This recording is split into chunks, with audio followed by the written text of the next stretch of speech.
It says here, it is observed that when the bed of dump truck is raised at an angle of 25, the vending machine shown in figure will begin to slide off the bed.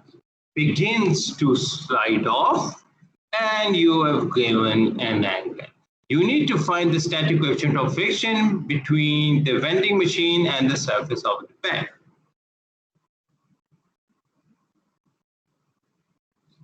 There is a mistake here. There is no weight given of the machine. Am I right?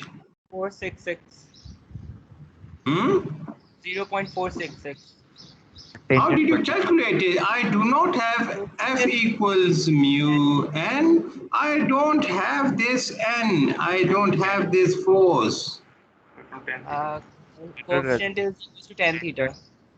Yes, you are right. As I said, don't get involved in the question. Concentrate on this bit.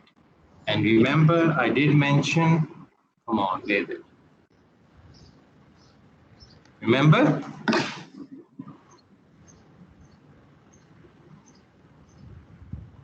Yep. Simple.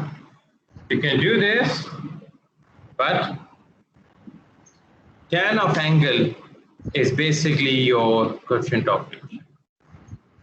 And this is how experimentally things are, questions are measured also.